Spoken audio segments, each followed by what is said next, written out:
Începe sau nu? Așa.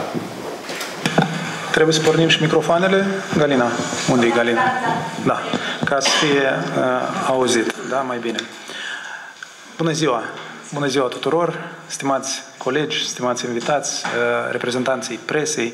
Eu vă salut în incinta ANRE. Mă bucur foarte mult că sunteți aici alături de noi la o primă ședință a clubului de presă pe care ANRE îl organizează împreună cu reprezentanții de la Expert Group. Tematica este una foarte, foarte importantă. Avem o primă ședință dintr-un ciclu de acțiuni care sunt menite să transparentizeze activitatea agenției și altor instituții în domeniul protecției consumatorilor. Protecția consumatorilor este una din activitățile importante ale Agenției Naționale pentru Reglementare în Energetică. Dacă am întrebat în stradă cetățeni despre cu ce se ocupă ANRE, probabil răspunsul ar fi adoptă tarife, majorează prețuri, stabilește prețuri mari la produsele petroliere, dar realitatea nu este chiar așa. Adevărat este că ANRE este organul de stat abilitat să reglementeze domenii foarte sensibile și importante pentru cetățeanul de rând și nu doar. Dar astăzi vorbim despre consumatori. Deci ANRE reglementează activitățile în domeniul energiei electrice și regenerabile. ANRE reglementează domeniul gazelor naturale și energiei termice, apă și canalizare și, mai nou, comparativ cu restul sectoarelor, este și produsele petroliere. Legislația abilitează ANRE prin mai multe acte normative, deci în primul rând este legea 174 cu privire la energetică, care stabilește competențele ANRE pe toate sectoarele de responsabilitate. După care este regulamentul agenției aprobat printr-o decizie a Parlamentului. În afară de asta sunt legi sectoriale importante, iarăși care prevăd foarte exact ce trebuie să facă instituțiile de stat, inclusiv ANRE, pentru a proteja cetățeanul în situații în care există riscul ca drepturile acestuia sau acestora să fie încălcate. Deci, noi avem subdiviziuni specializate în cadrul departamentului juridic responsabile sau o subdiviziune specializată responsabilă de protecția consumatorului. Cu ce se ocupă această subdiviziune? În primul rând, examinează sesizări și petiții ale cetățeanului care, deci, consideră că are anumite probleme cu operatorii din piață și se adresează ANRE-ului. Sunt examinate situații în regim extrajudiciar sau în regim judiciar. Deci situații care țin de divergențele dintre consumatori și operatorii din piață. ANRE recepționează apeluri la un centru, deci unic, o linie verde, care are un număr de telefon, care este public, este pe prima linie pe site-ul ANRE-ului, care este 0800 10008. Deci este un număr, o linie verde directă, care funcționează 24 din 24.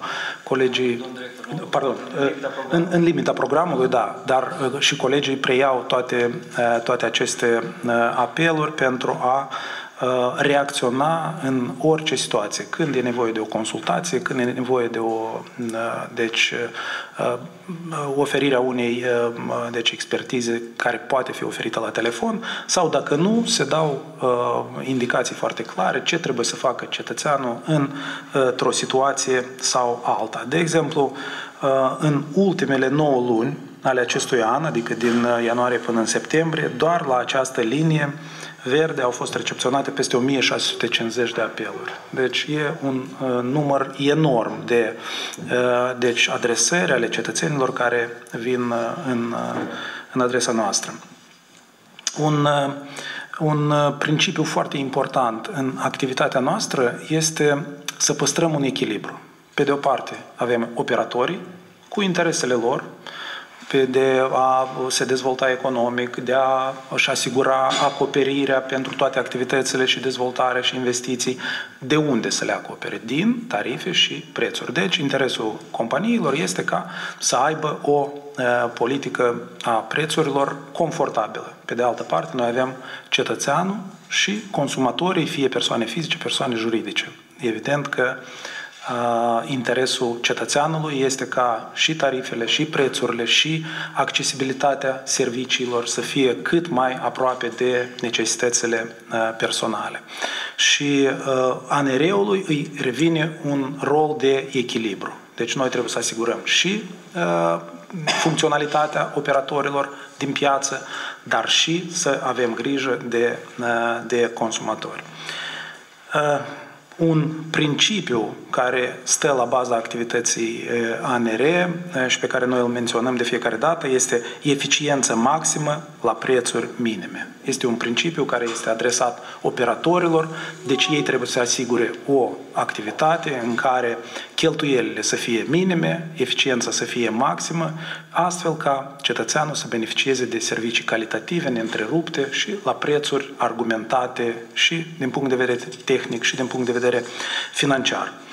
Deci, noi, împreună cu reprezentanții Expert Group, suntem hotărâți să venim către cetățenii noștri prin intermediul presei și primul pas îl avem astăzi, să venim cu deschiderea mai mare referitor la oportunitățile care sunt în fața cetățeanului pentru a-și apăra drepturile. Vreau să vă spun din experiență proprie. Am cunoscuți colegi care, când întâmpină o problemă, mă sună și spun: domn director, nu ai pe cineva cunoscut undeva la Premier Energy sau la Moldova Gaz, cum era înainte, sau mai știu unde, Apă Canal Chișinău, pentru că am o problemă și nu pot rezolva. Poate mă orientez la cineva. Răspunsul meu de fiecare dată este: nu vă orientez nicăieri. Veniți la ANR, avem secția protecția consumatorului, veniți cu toate actele dacă aveți neînțelegeri și aici o să încercăm să vă ajutăm pe căi procedurale reglementate în legislație. Deci asta e cea mai bună soluție și ea este, vreau să vă spun, funcțională. Noi primim chiar și scrisori de mulțumire din partea cetățenilor. Chiar recent am văzut una zilele trecute, adică alaltă ieri, da, o cetățeană care ne-a adresat un mesaj de mulțumire, nu e de laudă, dar e pentru lauda colegilor. Mă adresez așa în stângă pentru că este domnul Străistar, care este șeful secției de protecție consumatorilor din departamentul juridic, dânsul e persoana principală. Și deci oamenii apreciază atunci când intervențiile agenției sunt cu rezultat. Mă opresc aici. Discuțiile vor fi, cred că, interesante și deci, la nivel de întrebări-răspunsuri, dar vor avea și colegii mei intervenții cu prezentări și după care vor fi și întrebări și răspunsuri pentru ca la prima etapă să încercăm să găsim deci, explicații la tot ce interesează astăzi presa, iar prin intermediul presei să fie auzit și de cetățeanul simplu care este beneficiarul acestor servicii. Eu vă mulțumesc și reprezentanții Expert Group, aveți cuvântul. Da. Domnule director, mersi foarte mult pentru această introducere exhaustivă vis-a-vis de mandatul ANRE și rolul important pe care îl joacă ANRE, nu doar în ceea ce privește stabilirea corectă a tarifelor, dar și în ceea ce privește protecția drepturilor consumatorilor. Și iată, țin să menționez aici că colaborarea noastră a început cumva mai devreme. Anul trecut, în primăvară, a fost publicată o investigație referitor la tarifele care ard buzunarele sau frig buzunarele pe portalul anticorupție discuții.md și acolo am avut pentru prima dată clarificări exhaustive, pertinente, vis-a-vis de nouă metodologie care stabilește modul în care sunt calculate, în mod special tarifele pentru, sau facturile, în baza cărora sunt calculate facturile pentru consumatorii de agent termic în sistemul centralizat de alimentare cu energie termică și în mod special pentru consumatorii care sunt cumva s-au decuplat de acest sistem centralizat, dar continuă să treacă acel traseu prin casele lor, prin apartamentele lor și ei plătesc facturi pentru agentul termic care nu se consumă în opinia lor. Și atât noi am avut o primă clarificare a acestui aspect în cadrul acelei investigații jurnalistice, dar subiectul este de actualitate. În mod special am intrat într-un nou sezon de încălzire. Oamenii încep să-și primească primele facturi și suntem convinși că vor fi iarăși întrebări, metodologia este nouă și atunci împreună cu conducerea, cu dumneavoastră, cu domnul Străistar, am luat decizia să organizăm acel al 5-lea club de presă, din ciclu de cluburi de presă dezvoltate sau care au loc în cadrul proiectului de consolidare a cadrului de protecție a consumatorului în Republica Moldova, finanțat de către Delegația Uniunii Europene în Republica Moldova și Fundația Soros Moldova și nemijlocit continuăm acea discuție alături de autorități, alături de cluburi de presă pe care le găsiți pe pagina Expert Group și pagina Centrului European al Consumatorului și pe care le puteți viziona în reluare, dedicate problemelor pe care le au consumatorii în transportul aerian sau eventual la consumul produselor alimentare sau de alimentație publică sau eventual probleme asociate a altor produse sau drepturi care le sunt afectate consumatorilor. Și de altfel, vom demara discuția de astăzi prin a trece în revistă, în primul rând, care sunt cele mai petiționate, mai degrabă, probleme pe care le examinează eventual ANRE în virtutea mandatului pe care îl are, după care vom încerca să identificăm totuși care sunt acele pietre de temelie în baza căruia se trimit facturile pentru agentul termic în sistemul de alimentare centralizată cu energie termică. Dacă îmi permiteți, domnule director, cu permisiunea dumneavoastră, vreau să-l rog pe domnul Străistar, șeful secției relații cu consumatorii, să ne spună care sunt cele mai frecvente probleme care sunt petiționate de către consumatori, cui se pot adresa consumatorii atunci când aceste probleme apar și eventual dacă se merită consumatorii să încerce să le adreseze cu furnizorii mai întâi și după aia cu ANRE și așa mai departe. Da, mulțumesc. Sigur, va continua domnul Străistar. Eu apreciez activitatea în domeniul respectiv.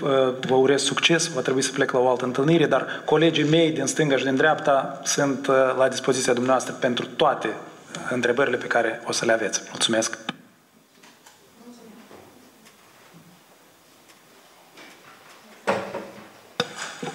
Bună ziua tuturor! Deci mă numesc Alexandru Străistar, sunt șeful secției ANRE, departamentul juridic, activez în cadrul ANRE din anul 2017.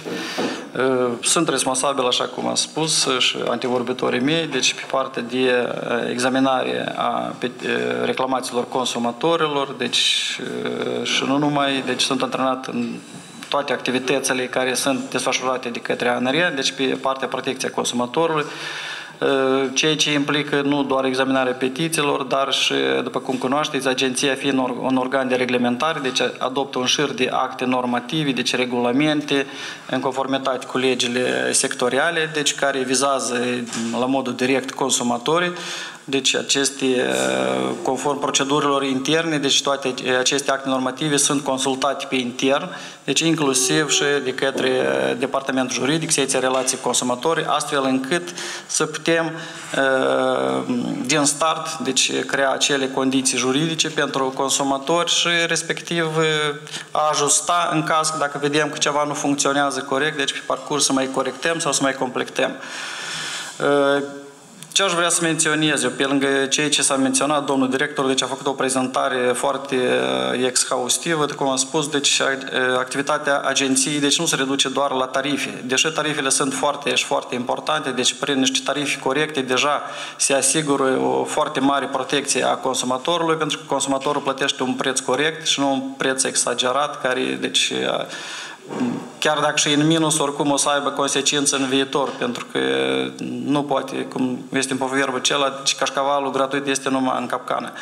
Deci, respectiv, prețul corect unui serviciu, deci este ceea ce agenția, în primul rând, veghează și este corect și în raport cu acei prestatori care trebuie să asigure aceste servicii. Pe partea consumator, ce instrumente aș vrea eu să menționez? Pe lângă examinarea petițiilor, deci, care este un instrument scris, deci, pe cum s-a accentuat, un instrument mult mai efectiv, care este pus la dispoziția consumatorilor, deci este promovat intens, deci este linia de informare, deci linia verde, deci care, prin intermediul căreia consumatorii pot adresa agenției diverse întrebări. Chiar fiind în oficiu comercial a unui prestator, deci a apărut careva întrebări sau au apărut careva chiar neînțelegeri cu acel comerciant, deci consumatorul deci poate chiar în acel moment să apeleze agenția pentru a-și verifica, eu știu, cele relatate de prestator sau a-și verifica sau a-și complecta cunoștințele și avem numeroase cazuri când consumatorii chiar ne apelează, fiind în oficiile comerciale, chiar transmit și receptorul și discutăm cu operatorul sau cu prestatorul respectiv și în măsura posibilităților, deci aplanăm aceste situații, le soluționăm, deci chiar telefonic. Evident că nu toate situațiile pot fi rezolvate telefonic și atunci, în asemenea situație, recomandăm consumatorilor ca să vină cu o petiție în scris în care eventual, dacă a parcurs acele etape deja cu prestatorii, deci are o corespondență cu prestatorul, deci să atașeze acele scrisori, reclamații care au fost adresate prestatorului, răspunsurile care le-a primit și atunci agenția deja, conform prevederilor codului administrativ, deci inițiază o procedură administrativă, deci este o procedură strict reglementată, deci conform unui cadru legal, deci va demara acele investigații concrete pe cazul concret deja a consumatorului, care deja avem deci două sarcini. În primul rând investigăm ceea ce a fost deja realizat prin prisma legalității și a doilea să vedem care sunt revendicările consumatorului și în ce măsură ele pot fi satisfăcute și respectiv repuse în drepturile sale. Sau, mă rog, să vedem în ce măsură așteptările consumatorului sunt justificate.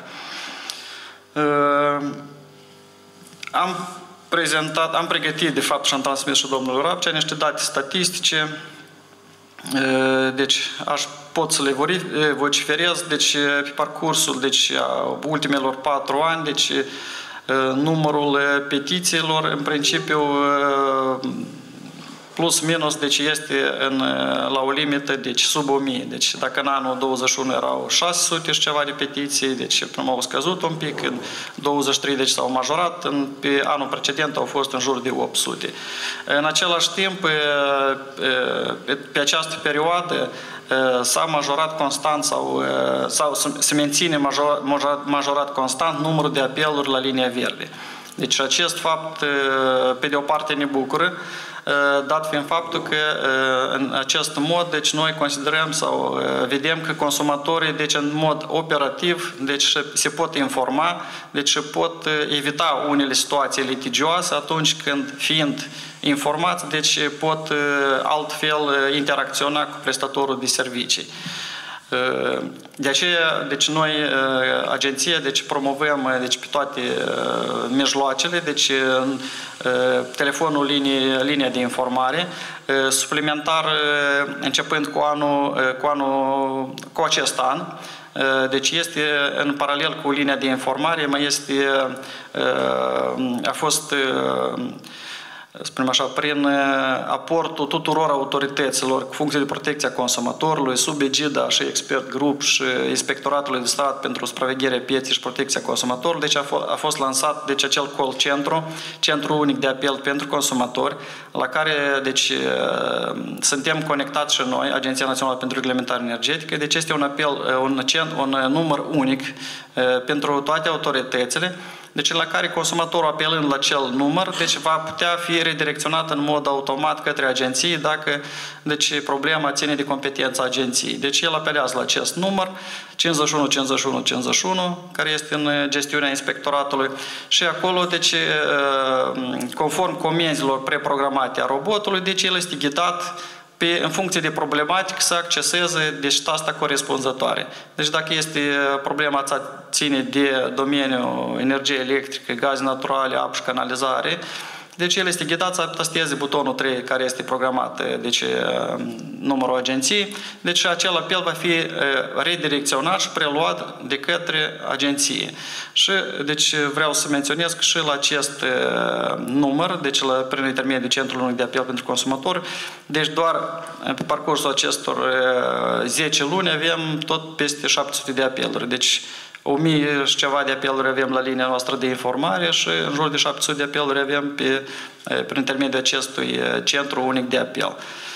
Deci este încă un pas spre deschidere, spre consumator, spre a apropia consumatorul mai aproape de instituțiile statului, deci care ar trebui să se preocupe nemijlocit de activitatea de protecție a consumatorilor. Un alt aspect, deci înainte de a expune problematica sau cele mai frecvente subiecte care au fost reclamate, eu aș vrea să fac iarăși o precizare din start, pentru că este și o confuzie câteodată din partea consumatorilor care confundă sau cred că deci, agenția este cumva un organ ierarhic superior deci, în raport cu prestatorii. Deci vreau să, din start să menționez deci, că agenția deci, nu este un organ ierarhic superior a titularilor de licență, deci este un organ de monitorizare a controlului sau spunem așa, controlului activității. Deci acești agenți economici, toți prestatorii, deci ei au independență operațională și funcțională, deci au conducerea sa, au personalul său, au ordinea interioară, deci ei și au legile de care trebuie să ghideze, legile și regulamentele ANRE. Deci noi atunci când examinăm o reclamație, deci o analizăm prin prisma dacă acțiunile acestui operator deci, se încadrează prin prisma legii. Dar asta nu înseamnă că consumatorul deci, apelează la agenții și noi trebuie să dăm indicații sau putem să dăm, deci nu putem să dăm indicații, uite, consumatorului să faceți așa sau primiți-l astăzi sau primiți-l mâine sau... Deci noi examinăm problematica prin prisma legii. Deci de aceea orice... Emitem și decizie, dar eu asta e de ce am vrut să menționez pe parcurs. Deci prima ce recomandăm consumatorilor, deci fiindcă consumatorul deci el interacționează la direct cu prestatorul. De aceea orice neînțelegere, orice reclamație trebuie să fie adresată în primul rând prestatorului. Și dacă consumatorul are nevoie de careva consultație, deci noi îl consultăm cum această reclamație trebuie să fie mai exactă, cum cerințele trebuie să fie mai concise, în ce termeni ar trebui să fie examinată această reclamație, care ar fi așteptările consumatorului vis-a-vis de problema invocată și atunci consumatorul, deci doar înaintând acea reclamație prestatorului, deci urmează să vadă. Deci dacă prestatorul procedează așa cum el cunoaște sau cum a fost informat de agenții. Iar în situația în care reclamația sa nu a fost soluționată conform cadrului legal, atunci și este adresată, este sesizată agenția, evident, cum am menționat, se desfășoară o procedură administrativă, se verifică deci, acțiunile prestatorului respectiv și în cazul în care deci anumite încălcări care deci, sunt mai grave, deci ele sunt sunt, spunem așa, nu că dublate, dar sunt sancționate și de codul contravențional. Adică anumite încălcări, de exemplu, cum, dacă ne referim la modul concret, întârzierea nejustificată de încheierea contractului. Deci persoana, cel mai simplu și cel mai banal caz, a procurat apartament, îți duce la prestator să încheie contractul de furnizare a energiei electrice. A prezentat buletinul, actul de proprietate, extrasul, nu știu, furnizorul având termenul limitat 7 zile, deci i-a spus că vină peste o lună sau nu știu ce, că o să încheiem, sau îi spune că mai ia de niște documente sau nu știu ce. Deja aceasta, deci este o întârziere nejustificată și dat fiind faptul că este o faptă gravă, deci este prevăzut în codul contravențional ca și contravenție. Și în asemenea cazuri, deci rezultatul este nu doar, spunem așa, încheierea contractului sau intervenția agenției pentru ca prestatorul să încheie contract, dar prestatorul respectiv deci se va alege și cu o amendă contravențională care va fi aplicat fie persoanei cu funcție de răspundere nemijlocit care a examinat sau este responsabilă de examinarea cererilor respective sau chiar poate fi și pe întreprindere.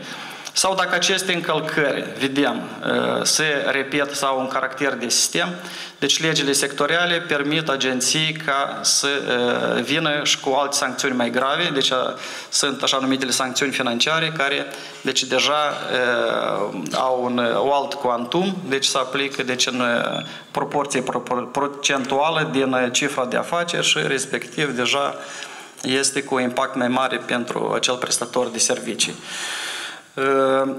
Acum, succint, eu vreau să fac o prezentare a celor mai frecvente tipuri de probleme care sunt reclamate de către consumatori, reieșind din tematica care, deci noi examinând aceste petiții, deci le cunoaștem și aș vrea succint să le evoc. Tradițional sau, nu, de fapt nu este tradițional, dar cumva a fost un concurs de circumstanță, deci începând cu declanșarea crizei energetice în anul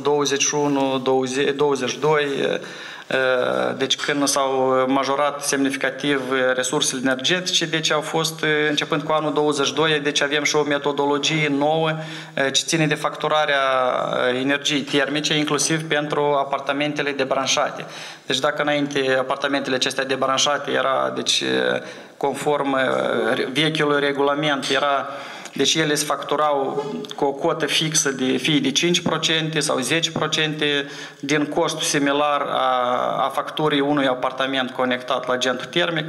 Începând cu anul 22, deci noi avem reguli noi, o metodologie care deci prevede niște reguli și niște formule individualizate pe apartamente care ține cont de particularitățile apartamentelor, de particularitățile blocului locativ în care este situat acest apartament.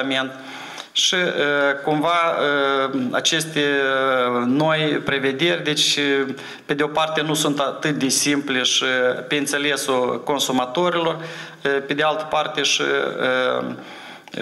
majorarea tarifelor deci la resurse energetice. Deci au determinat, începând cu această perioadă, deci o majorare a acestor tipuri de reclamații, deci care au fost adresate agenției. În toate cazurile, deci agenția deci a verificat minuțios acele pretenții care au fost adresate, deci calculele respective, deci care au fost făcute de către furnizorul de energie termică, reieșind din specificul blocului respectiv, reieșind din specificul apartamentului. Pe parcurs, deci a fost efectuate și diferite ajustări la acea metodologie, deci s-au mai completat. Deci agenția, deci pe aceste cazuri, deci în primul rând a străduit să explice consumatorilor pe înțelesul lor care deci au fost deci baza celor calcule, deci care formule s-au aplicat, cât de pertinente. Deci mai detaliat la acest subiect noi o să revenim pe parcurs.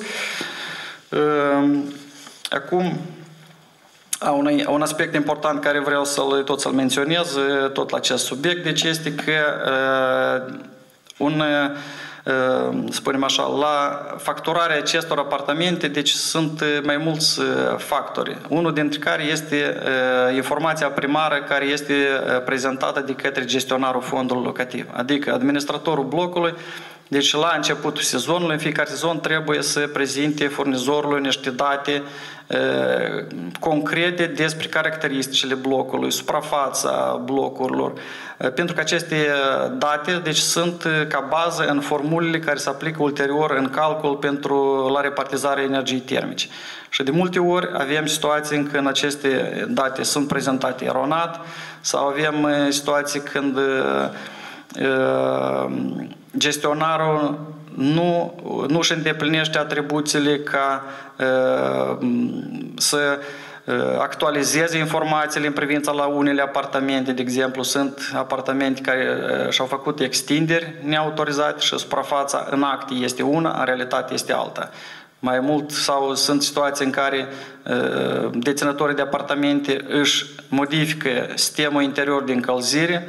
De exemplu, se instalează calorifere la balcon, la terasă, sau se instalează mai multe calorifere, dar plătesc, deci, conform, spunem așa, sarcinii termici care au fost conform proiectului inițial, ceea ce nu este corect.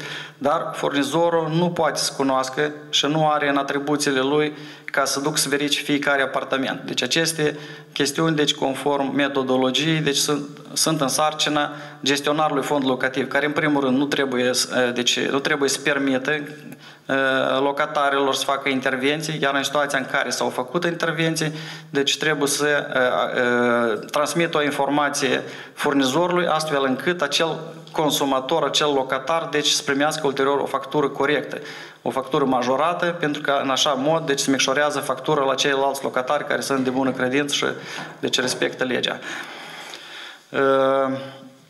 O altă categorie de petiții care sunt sesizate iarăși în privința gestionarilor fondului locativ, care, deși nu sunt titulari de licență, nu sunt reglementați de agenții și nu ține de competența agenției să examinăm acele probleme care sunt pretenții în privința administratorilor blocurilor, chiar și întreprinderile municipale în cele mai mari parte. Deci chiar și pe aceste cauze, deci noi cel puțin, deci neavând pârghii de a interveni în privința gestionarilor, noi, deci în rezultatul examinării petițiilor, venim cu un răspuns argumentat în baza prevederilor legii către consumator, ca acesta să-și cunoască care sunt drepturile sale, deci ce încălcări au fost comise de către gestionarul fondului locativ, din ceea ce putem constata, adică din relatările petiționarului, raportat la cadrul legal, informând consumatorul, deci care ar fi căile legale de a-și apăra în continuare drepturile și în cazul dat, dacă vorbim pe cale administrativă, depunerea petițiilor, deci recomandăm să se adreseze autorităților publice locale, deci care în virtutea legii, deci sunt cele care deci monitorizează și urmează să monitorizeze activitatea gestionarilor fondului locativ din cadrul teritoriului administrativ administrat. Respectiv, dacă vedem că aceste încălcări sunt de sistem, deci sesizăm și în numeroase cazuri în perioadele precedente mai ales, deci agenția a sesizat din numeroase cazuri Primăria Municipiului Chișinău, Direcția Locativ Comunală vis-a-vis de încălcările care se repetă sau sunt pretențiile către gestionarea fondului locativ, mai ales întreprinderile municipale de gestionare a fondului locativ. O altă categorie de petiții pe care aș vrea să menționez, deci este problema legată de racordarea și extinderea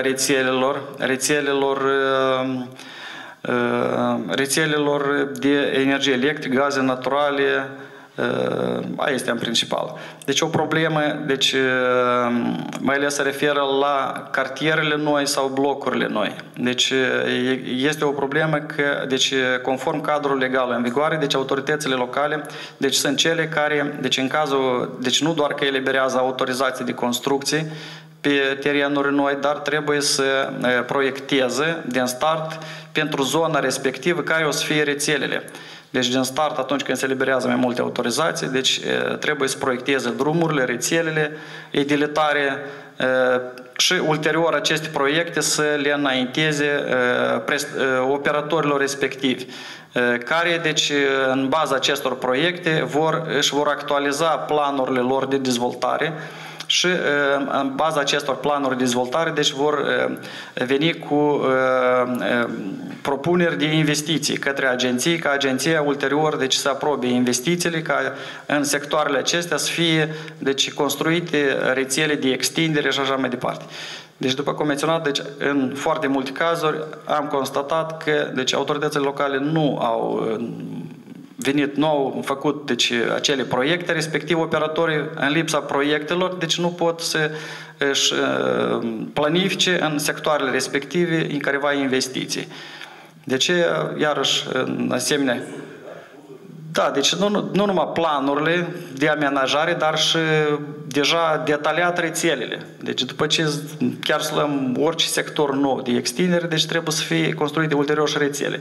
Și inițial să facă proiectele să înaintează operatorilor și operatorii deja le includ în planurile lor de investiții. Deci sunt planuri anuale, dar sunt și planuri care de lungă durată. Deci planurile, și ei pot realiza investițiile acestea în rețele doar după ce agenția le aprobă. Respectiv avem multe situații când se construiesc case, de acolo nu sunt drumuri, nu sunt rețele. Și oamenii sunt nevoiți din contul lor să construiască rețelele, să construiască drumuri și așa mai departe. Ceea ce nu este o situație normală. Un alt subiect. Spre final, poate puteți să ne spuneți, noi am observat că 75% aproape din petiții sunt două domenii, generate de două domenii, energie electrică și nemijlocit furnizarea agentului termic. Totuși, cu agentul termic o să ne explice acum și domnul Leu, dar pe componenta de servicii de furnizare a energiei electrice, ce probleme sunt petiționate cel mai des de consumatori și ce pot face consumatorii pentru a soluționa aceste probleme? Pe lângă racordarea și eventual semnarea noului contract în cazul schimbării proprietarului. Cele mai simple sunt și cele mai frecvente, sau spunem așa, banale, sunt, de exemplu, neînțelegeri legate de facturare.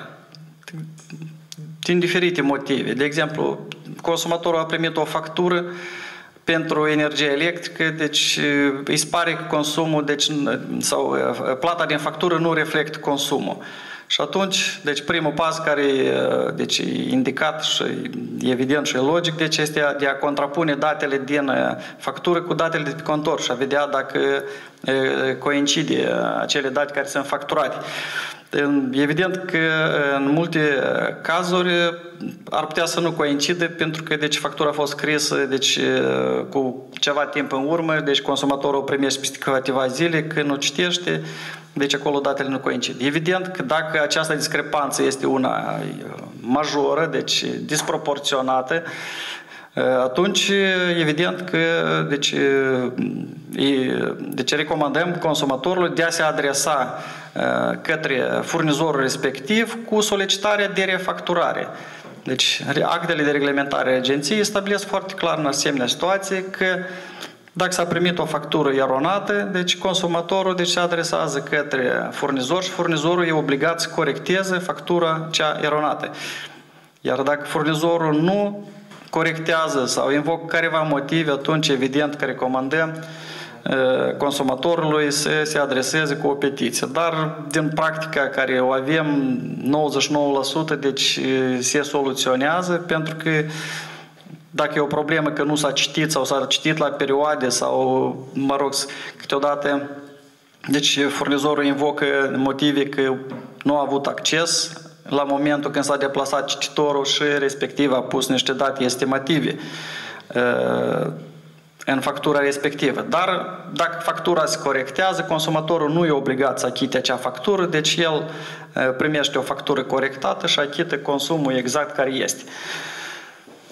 O altă cauză iarăși legată de energie electrică care ar fi? Sunt deconectările, de exemplu. Noi toți avem un confort, suntem deprinși ca serviciu sau avem 24 din 24 și cumva nu ne simțim ok când s-a întrerupt energia electrică și evident că oamenii se revoltă. Dar acest serviciu, ca să funcționeze 24 din 24, operatorul care este responsabil de exploatarea rețelelor, el urmează periodic să efectueze careva lucrări. De ce? Prin actele de reglementare a agenției, deci sunt reglementate, deci procedură, durata, deci durata, perioada, cât pe parcursul anului un operator deci poate să efectueze lucrări în rețelele respective. Evident că lucrările acelea deci se fac nu sub tensiune, în mare măsură se deconectează. Și atunci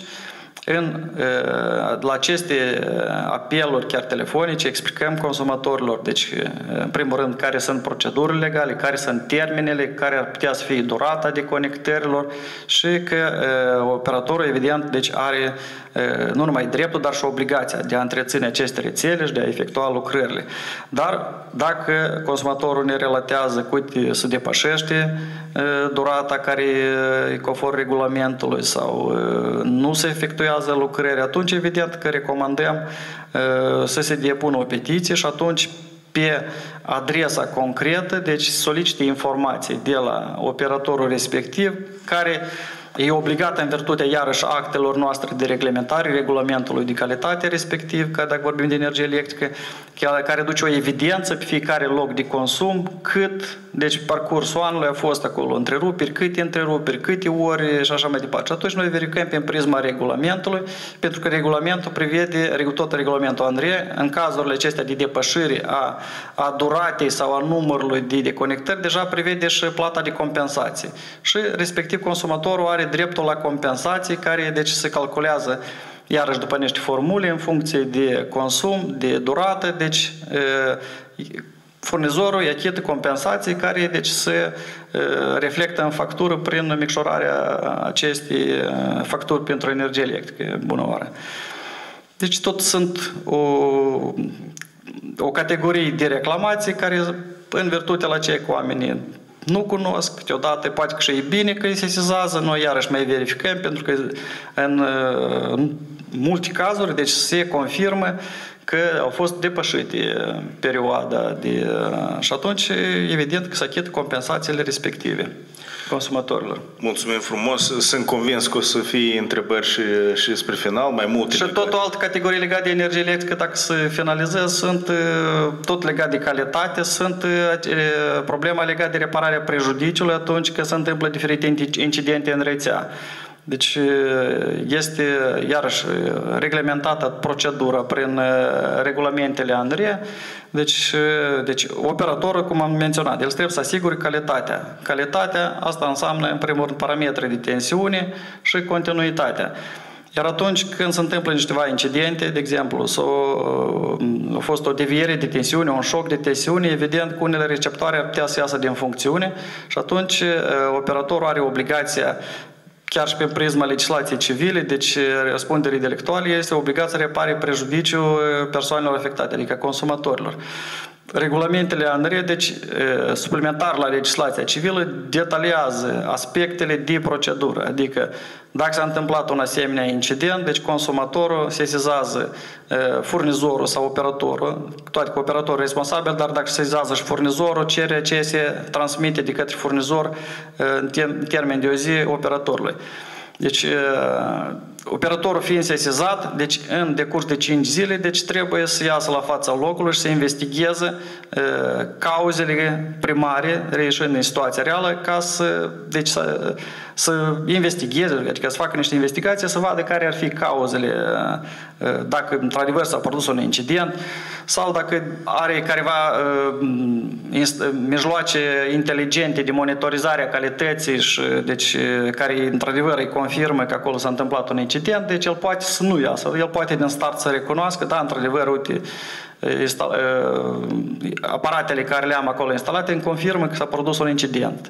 Și atunci următoarea etapă este, deci, de fapt, regulamentul stabilește două opțiuni.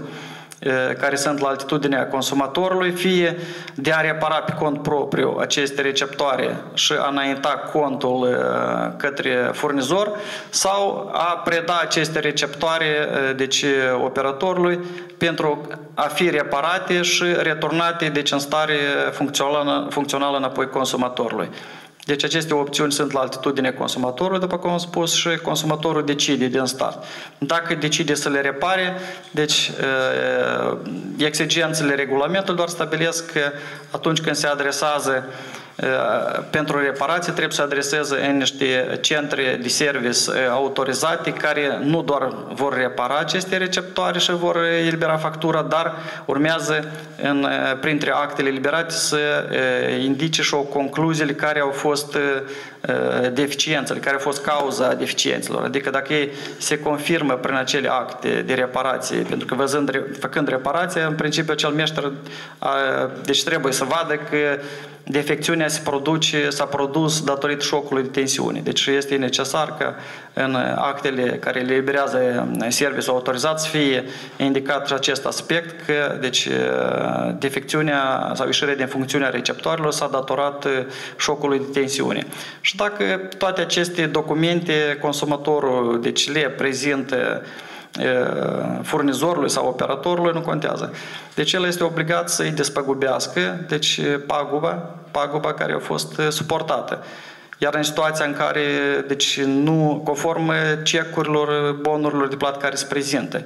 Iar deci, în situația în care deci, se refuză, evident că poate adresa o petiție agenției și pe care agenția o va soluționa și se va expune, evident, dacă toate actele sunt în regulă, se va expune în favoarea consumatorului.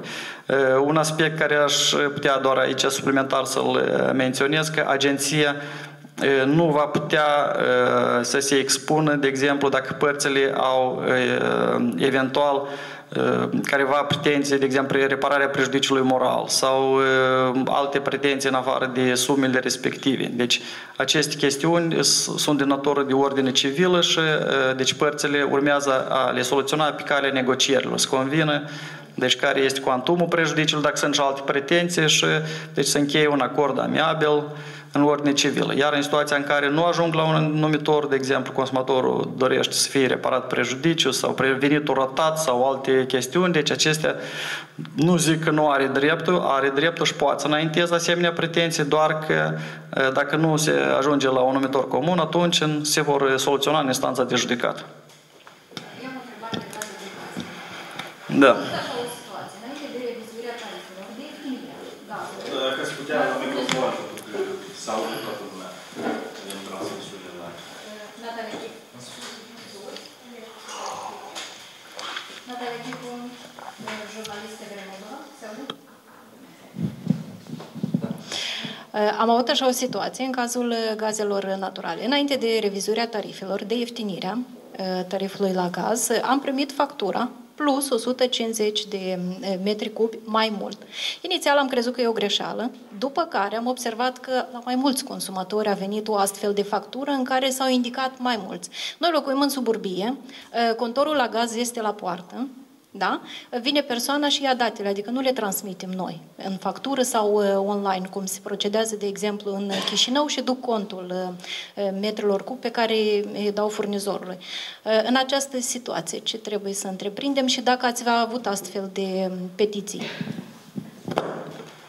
După cum și-am spus, deci este vorba despre o facturare eronată. Deci dacă nu cum spuneți că contorul este la locul public, adică la poartă, deci este vizibil cititorului, evident că el nu va putea invoca că nu a avut acces. Deci evident că deja ar putea să spună că a fost o greșeală, pentru că am avut și așa situație când pur și simplu cititorul a luat niște date, însă deci atunci când a fost transmis în oficiu comercial, deci s-a făcut o greșeală mecanică și s-a scris o cifră în loc de altă cifră. Sunt și așa situații, nu putem exclude factorul uman. Nu sunt foarte frecvente, de exemplu, reclamații de genul dat, deci sunt, cum am spus, deci devieri nu de cantități mari.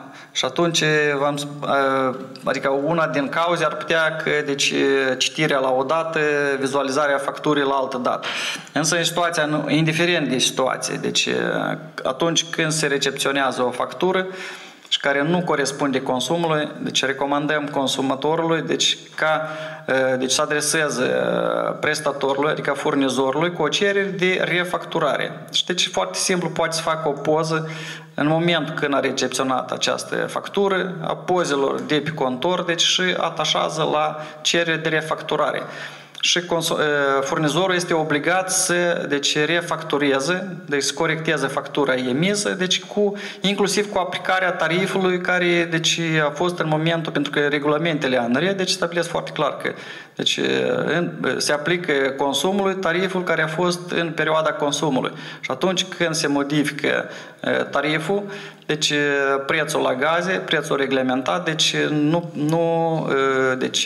din momentul acela pentru consumul respectiv, deci se va aplica noul tarif.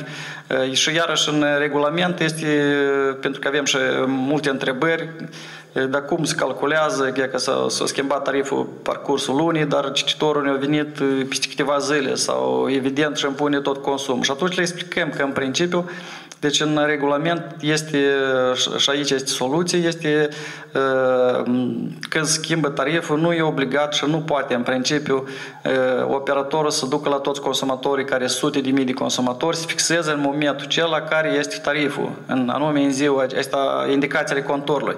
În cazul dat, deci în regulament este stipulat, deci se face o medie zilnică a consumului zilnic pe perioada respectivă. Deci în luna respectivă, dacă s-au consumat în total, de exemplu, 200 de metri cubi, între timp s-a schimbat tariful pe data de 15, înseamnă că 100 de metri cubi vor fi taxați după tariful vechi, 100 vor fi taxați după tariful nou. Deci aceste calcule pot fi verificate, adică consumatorul când are careva neclarități, deci are dreptul, deci conform regulamentelor, de a solicita explicații cum au fost calculate acel consum care e indicat în factură. Inclusiv, cu toate că istoricul este reflectat în factură, deja poate să vadă istoricul, dar el poate solicita informații și adiționale. Când au fost citite, ce indicații au fost citite. Și atunci, deci contrapunând acea informație care o prezintă furnizorului, deci el poate să facă chiar și o analiză dacă corect a fost facturat sau nu corect. Dar cel mai simplu lucru, care fără să facă analiză, pur și simplu, când primești o factură și dacă nu coincide și e un consum disproporționat, imediat să adreseze cererea de refacturare către furnizor. Și furnizorul e obligat să... Deci eu nu văd care ar fi motivele ca el să refuză o asemenea cerere. Și 100% vă spun, nici nu se opune.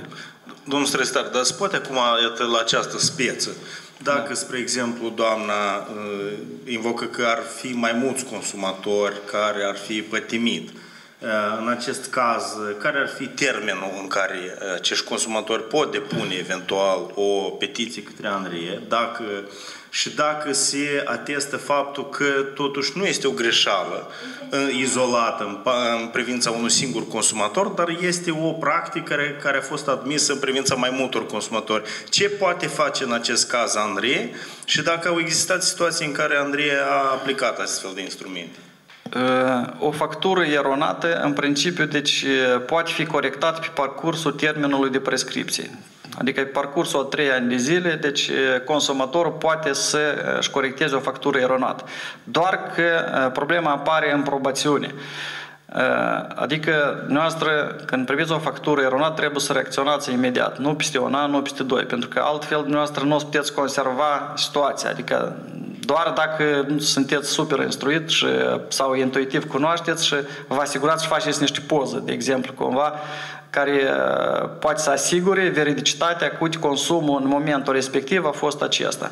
Și atunci, evident, în prezența acestor probe care demonstrează care a fost consumul la o dată anumită, evident că deci, furnizorul e obligat și în limita termenului de prescripție, deci regulamentul stabilește că această factură trebuie să fie corectată.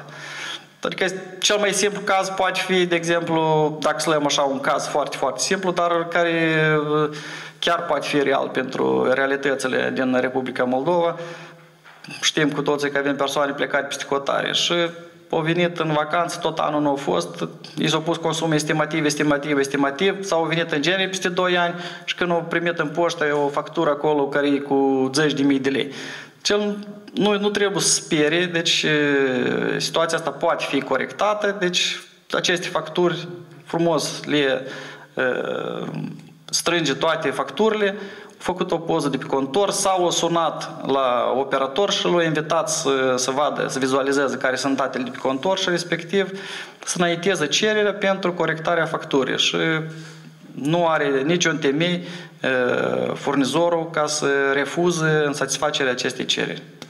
Domnule Străistar, mulțumim mult. Revenim la această discuție un pic mai târziu, în runda de întrebări și răspunsuri, dar acum să trecem și la cea de-a doua parte a acestui club de presă, la fel de interesantă, care vizează nemijlocit cum se facturează agentul termic în sistemul de alimentare centralizat cu energie termică. Și în acest sens, iată, domnul Leu, vă rugăm frumos, poate dacă e posibil, întâi să ne descrieți procesul cap-coadă, adică eventual care sunt elementele care constituie de fapt în ultimă instanță sau îi încadrează în ultimă instanță în factura pe care o primește persoana, proprietarul unui imobil conectat la sistemul centralizat de alimentare cu energie termică și eventual care sunt elementele care necesită a fi luate în considerație de către un proprietar de imobil care este deconectat de la sistemul centralizat, dar prin incinta proprietății căruia trec țevele, eventual magistrale de alimentare cu energie termică centralizată și poate ne explicați cum funcționează, cum se explică situația când omul lipsește de acasă într-o zi de ianuarie, să zicem, într-o lună de ianuarie, jumate de lună lipsește cu plecat la odihnă și nu funcționează cazanul lui de gaz, dar în același timp pentru țevele care traversează apartamentul el primește instantaneu pentru acea lună mult mai mult decât a primit în lunile anterioare, chiar dacă temperatura a fost eventual aceeași ca în luna decembrie. Deci sunt multe semne de întrebare aici pe care vă rugăm frumos, așa, cumva metodic să le elucidați.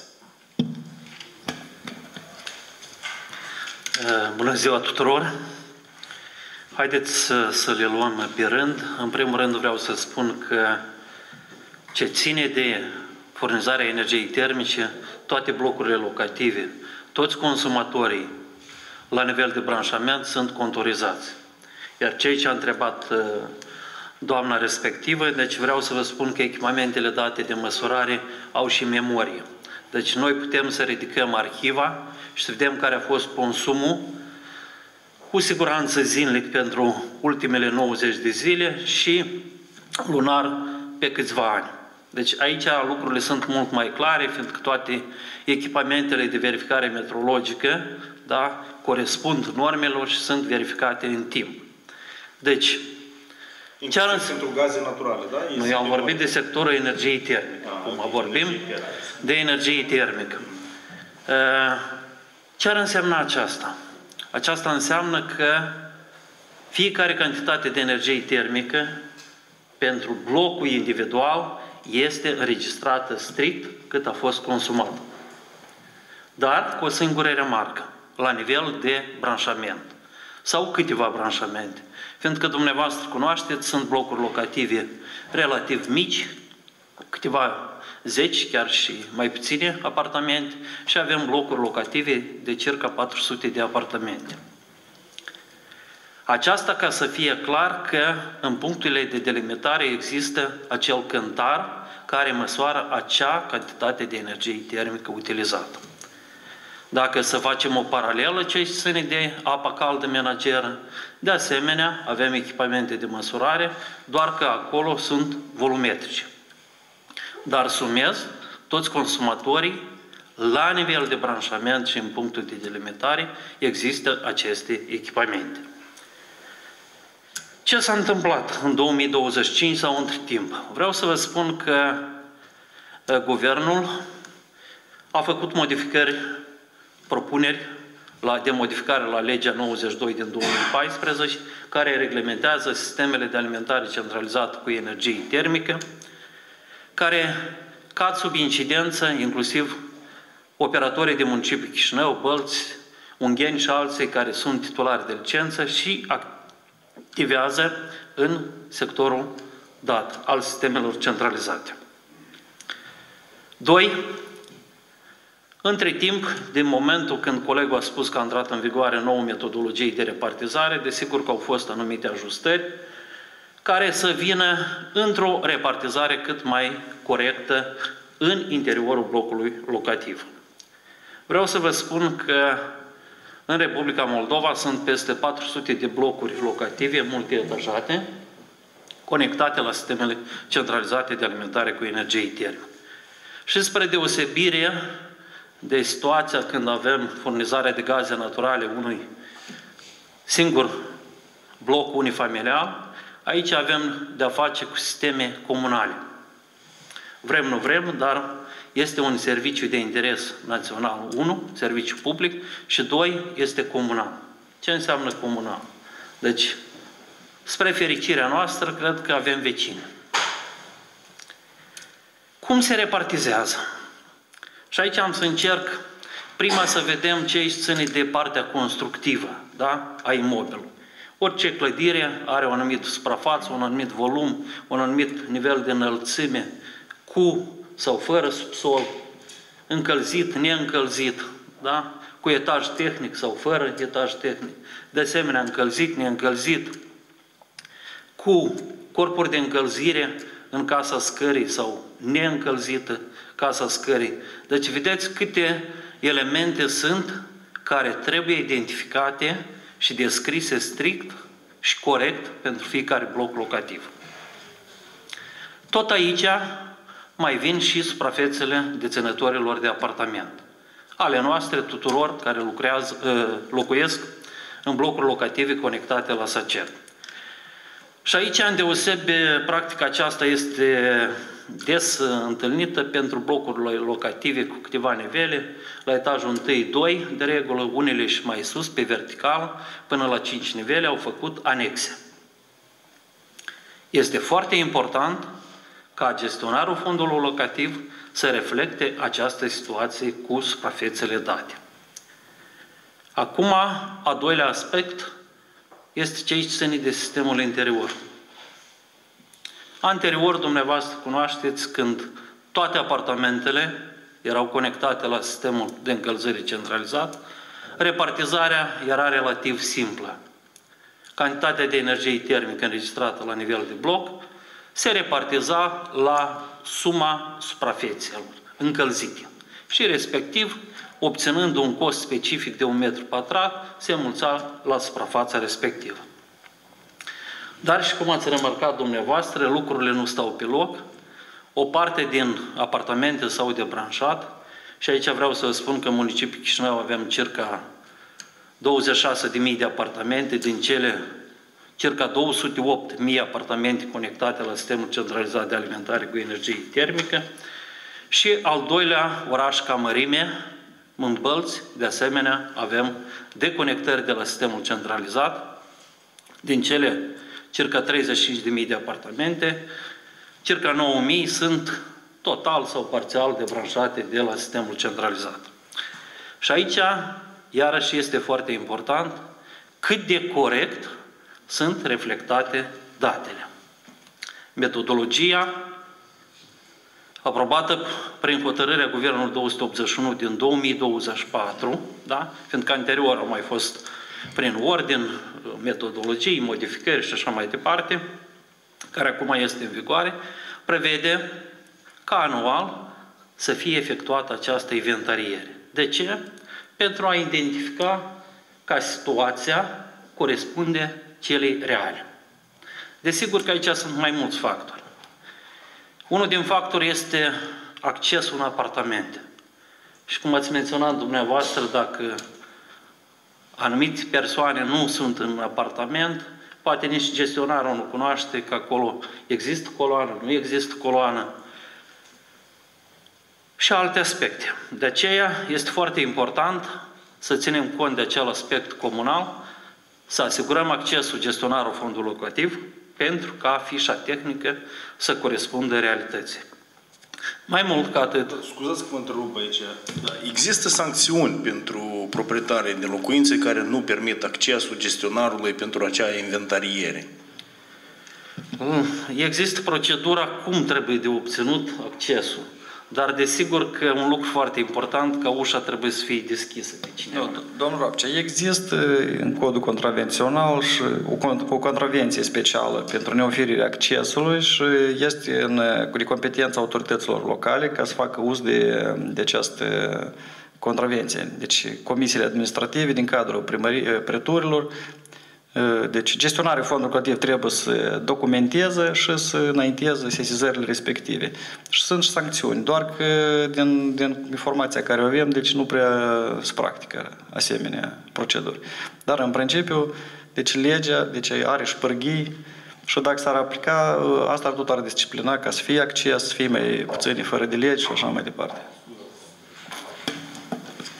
Încă un lucru foarte important care a survenit modificări este faptul dacă locuința, apartamentul și îndeoseb cel care este debranșat de la sistemul centralizat de alimentare cu energie termică este sau nu încălzit termic sau anvelopat termic. Aceasta influențează asupra mărimii facturii și metodologia spune clar cum trebuie repartizată această cantitate de energie termică. Vreau să vă spun că istoric și analizând și petițiile care au fost enunțate de coleg, la etapa inițială au fost foarte multe cazuri când erau necorespunderi cu datele reale.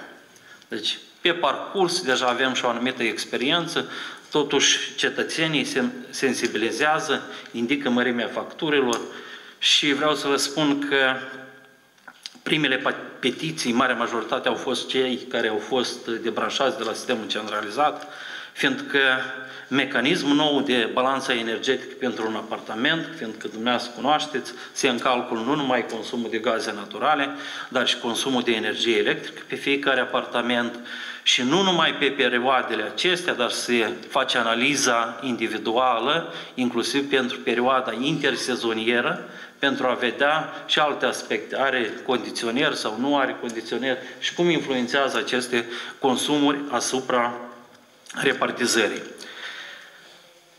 Încă un lucru foarte important. Vreau să înțelegem că se repartizează strict cantitatea de energie termică care a intrat în blocul respectiv.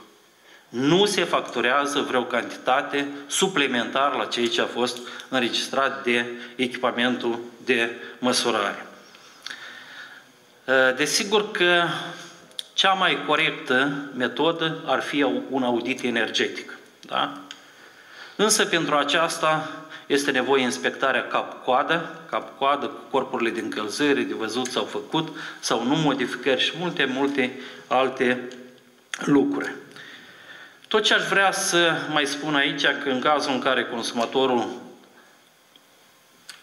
consideră că i s-a efectuat o repartizare incorectă, domnia sa are dreptul să se adreseze către furnizori privind obținerea calificărilor respective. Și furnizorul de energie termică oferă toate datele referitor la caracteristica apartamentului, suprafață, încălzit, nu încălzit, există coloane, nu există coloane, fiindcă sunt apartamente unde coloanele tranzitează integral, sunt apartamente în general unde nu există coloane și toate aceste aspecte influențează asupra mărimii repartizării. Încă un lucru foarte important care vrem să menționăm, că în corespundere cu modificările la lege, agenția este pe ultima 100 de metri de a efectua modificări la regulamentul privind calitatea serviciului de alimentare cu energie termică și aici vor fi prevăzuti anumiți parametri de calitate și nu numai parametri, dar și compensațiile. De aceea, oricine poate analiza acest regulament să vină cu propuneri și modificări la regulamentul cu privire la furnizarea energiei termice. Vreau să spun că în cazul în care consumatorul reclamă că nu sunt asigurat pe încălzire temperatura, minim 18 grade Celsius, și temperatura apei calde menageră, obligatoriu, deci trebuie adresată către furnizori, să iasă la fața locului, să verifice parametrii de calitate la nivel de branșament. Ce aș vrea să mai spun? Referitor la mecanismul acesta de repartizare. Iată, la ziua de astăzi, analizând datele publicate de către operatorii principali Termoelectrica și CET Nord, de ce anume aceștia, fiindcă aici este marea majoritate a fondului locativ conectat la SACET, vedem că 593 de asociații de proprietari în condominiu au prezentat mecanismul de repartizare. Și respectiv Explicați ce înseamnă mecanismul ăsta, da, și 1369 de blocuri locative administrate de către gestionare municipali, de asemenea, au prezentat mecanismul. Hotărârea Guvernului prevede un mecanism care poate fi aplicat. Dar tot această hotărâre, punctele 44-47, prevede gestionarul fondului locativ în rezultatul unei adunări ale membrilor acestora, cu respectarea, desigur, a prevederilor cu privire la desfășurarea adunărilor, să ia o decizie altă de repartizare. De exemplu, vreau să vă spun că sunt blocuri locative care au revenit la repartizarea în mărime procentuală pentru apartamentele debranșate. Situații sunt diferite. Și încă un lucru foarte îmbucurător este faptul că este în creștere aceste asociații de proprietari în condominiu. Și în Capitala de Nord, de asemenea, sunt asociații care au decis să aprobe o altă repartizare în interiorul blocului. Și aici mă refer o repartizare care va fi utilizată în sezonul de încălzire 2025-2026. Unii gestionari, inclusiv și asociații de proprietari în condominii, au decis ca repartizarea să fie în corespundere cu hotărârea 281 și au emis decizia lor. Da? Situațiile sunt diferite. Și vreau să vă spun că analizând situația în raport cu anul trecut, chiar este în creștere numărul gestionarilor care au desemnat o anumită metodologie de repartizare. Așa. Care este încă un lucru foarte important. Da, v-am spus de suprafețe, de starea sistemului interior, mai bine zis, conjunctura lui, configurația lui. A cui este rolul? Da? Rolul important este al gestionarului. Trebuie să înțelegem că, având această entitate a gestionarului, el trebuie să-și facă misiunea.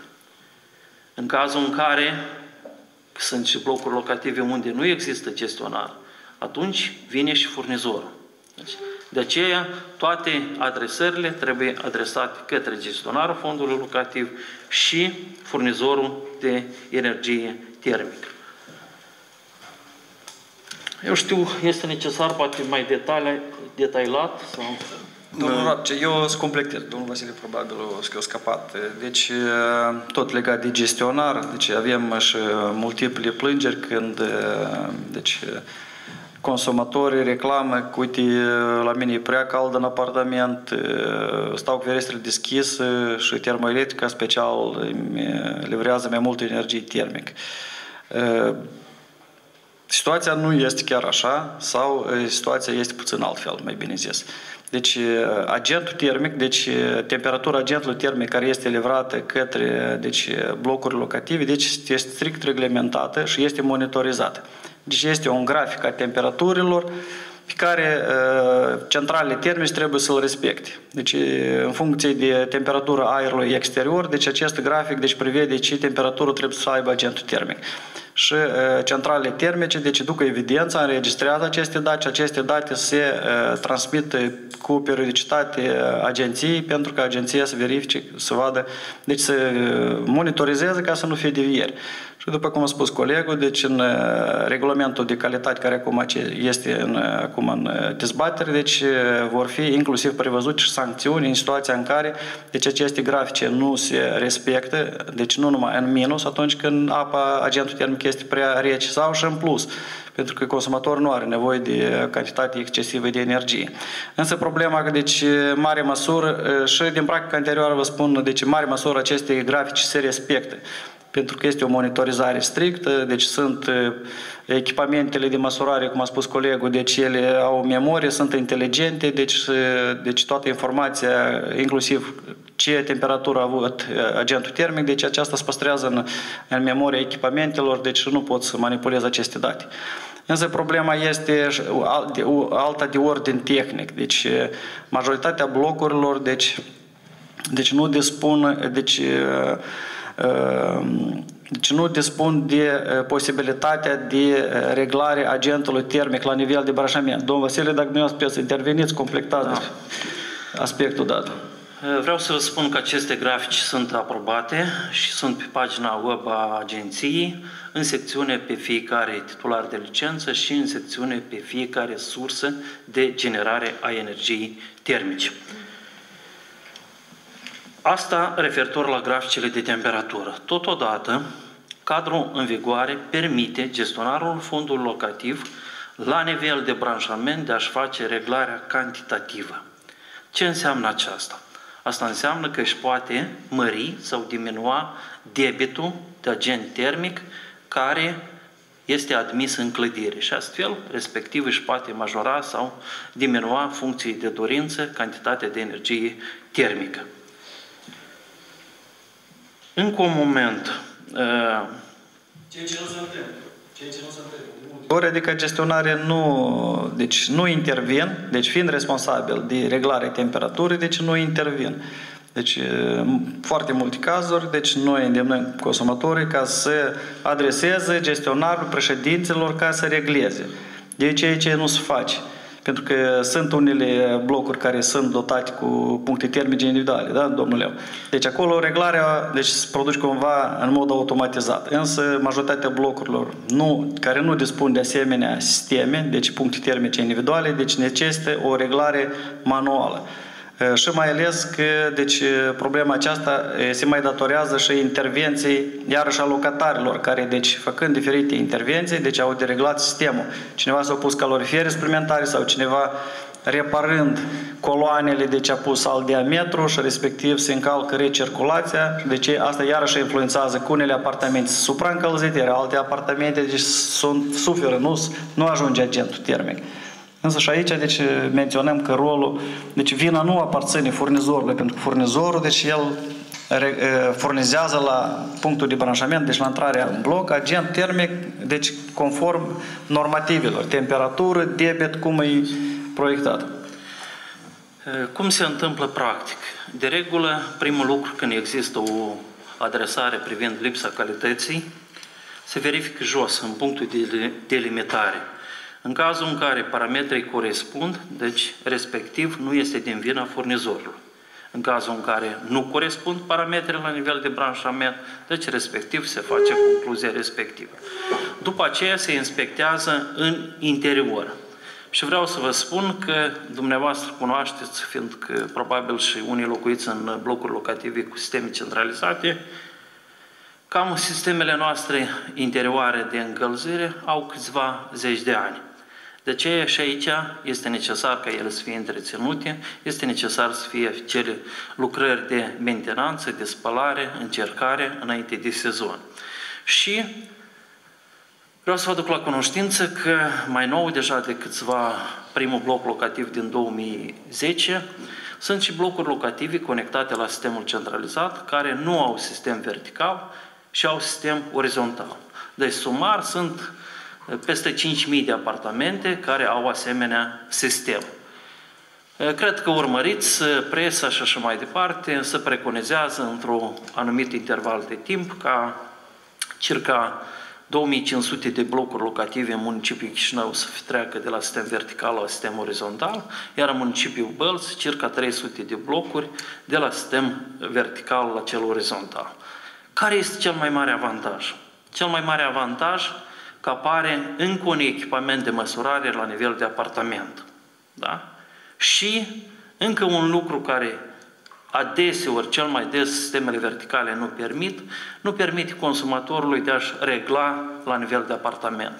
Aceste sisteme permit fie prin robinet, fie prin cap termostat sau, dacă doriți, printr-o vană cu acțiune electrică și puteți să dirijați prin intermediul telefoniei de unde doriți dumneavoastră și ce parametri doriți.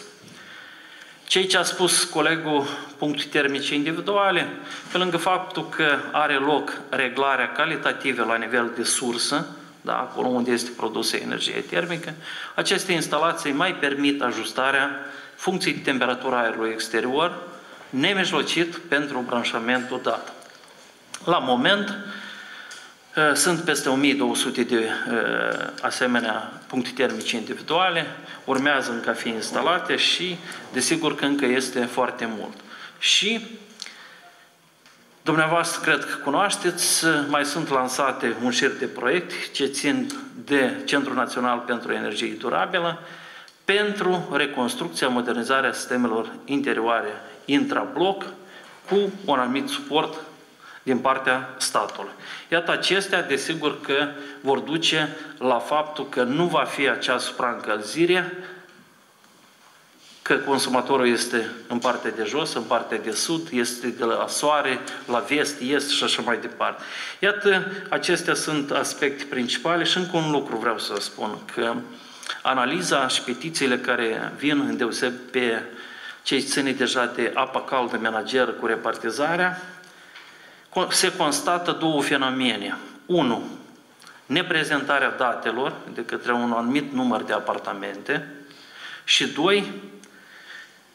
Expirarea termenului de verificare metrologică a apometrului de apă caldă menageră amplasat în interiorul apartamentului, care, conform legislației în vigoare, ține de obligativitatea deținătorului de apartament. În cazul în care sunt petiții la aspectul dat, desigur că este necesar de a face o inventariere, de a face o citire a tuturor apartamentelor apometre și de a face o repartizare corectă. Din informațiile prezentate vreau să vă spun că pe parcursul, nu că ultimii lor luni, dar chiar ultimii 2 ani, în fiecare lună sunt efectuate anumite recalcule. De ce? Fiindcă calitatea prezentării datelor sau neprezentarea lor lasă mult de dorit. Iată și aici încă un aspect foarte important care influențează repartizarea corectă a cantităților de apă caldă menageră.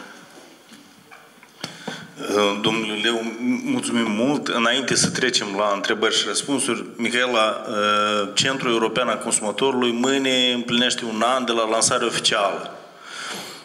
Spune-te, rog frumos, cum poate interveni Centrul European al Consumatorului pentru a sprijini consumatorii în cazul în care întâmpină astfel de probleme și eventual dacă ai putea să rezumezi foarte succint care este mandatul Centrului și cum poate să-i ajute pe consumatori și pe alte probleme. Mulțumesc, Vitalie! Bună ziua!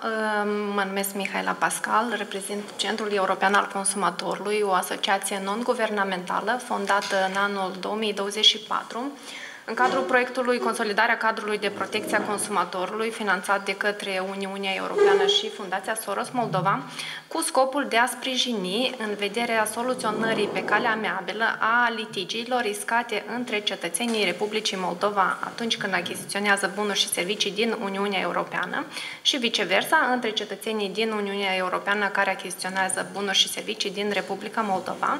Însă, cu toate acestea, fiind printre puținele asociații obștești care acordă asistență gratuită consumatorilor, am fost abordați și pe alte subiecte, motiv din care nu am putut lăsa acei consumatori de izbeliște și ne-am implicat și în alte tipuri de litigi, inclusiv în ceea ce ține de subiectul discutat astăzi. Printre activitățile noastre sau suportul pe care îl putem acorda consumatorilor se enumeră, sau de fapt avem 2 piloni mari, primul fiind asistența consumatorilor. În acest sens și noi ghidăm consumatorii atunci când au o problemă sau un litigiu, fie la telefon, fie prin adresările în formă scrisă. O altă formă de asistență este asistența în redactarea reclamațiilor către prestatori, așa cum ziceau și antevorbitorii mei, inclusiv domnul Străistar, adresarea sau reclamația adresată către prestatori este prima etapă și primul pas cel mai important în vederea soluționării litigiului, întrucât formularea corectă a reclamației, formularea corectă a revendicărilor, indicarea corectă a datelor, faptelor, anexarea corectă a probelor poate duce la o soluționare mai rapidă, dar și la o soluționare în favoarea consumatorului, pentru că în lipsa acestor elemente, deci prestatorul poate fie să refuze, fie să indice că consumatorul nu a solicitat sau nu avea dreptul să solicite un anumit aspect. O altă acțiune pe care putem să o facem în interesele consumatorilor și pe care am făcut-o, de fapt, în acest an de activitatea noastră, a fost să asistăm consumatorii în procesele pe care deja le aveau inițiate. Aici mă refer la procesele în instanța de judecată, deci am ajutat consumatorii fie să redacteze reclamații, fie să redacteze cereri de chemare judecată sau cereri de apel. De asemenea, o altă activitate importantă pe care am desfășurat a fost sesizarea practicilor comerciale incorecte, fie din oficiu de către noi, fie la sesizarea consumatorilor, și aici mă refer la una din practici fiind lipsa informației în limba română, în limba de stat, în comunicările avute între consumatori și prestatori, fie în alte acțiuni comerciale pe care aceștia le desfășoară.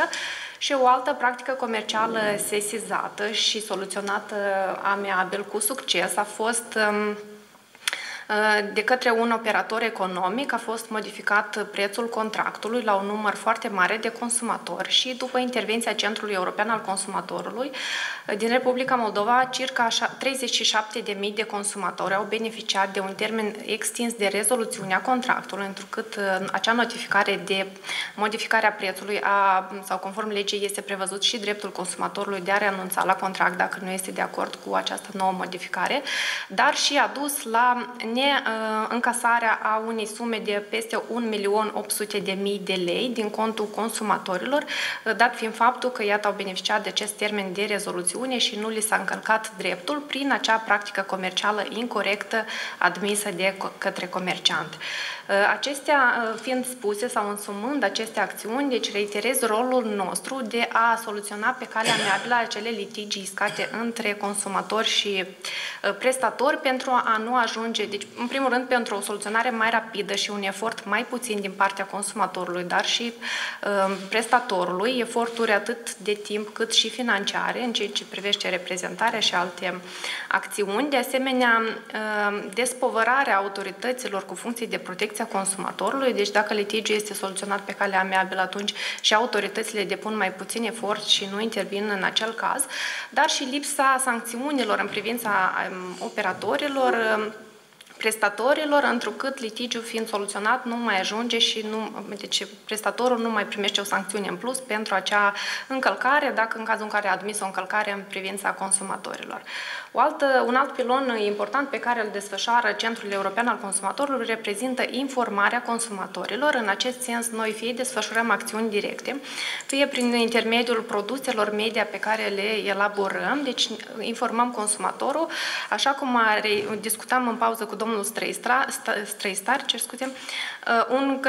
un consumator informat, gradul sporit de informare a acestuia duce și la o soluționare mai rapidă a reclamațiilor, dar și la numărul în scădere a petițiilor adresate de către consumatori către autoritățile cu funcții de protecție, întrucât, așa cum ziceam și înainte, dacă reclamația este redactată conform, agentul economic sau prestatorul o examinează în modul prevăzut de lege, fie consumatorul cunoaște în plus care sunt drepturile acestuia, cunoaște când să se adreseze sau când nu reprezintă o încălcare din partea prestatorului și deci mai puțini ajung să se adreseze autorității cu funcții de protecție a consumatorului, întrucât fie cunosc ce trebuie să facă, facă, fie cunosc când o acțiune nu reprezintă o încălcare din partea prestatorului. În concluzie, aș vrea să reiterez că activitatea Centrului European al Consumatorului nu dublează activitatea autorității cu funcții de protecție a consumatorului, ba din contra, activitățile noastre sunt complementare și împreună menite să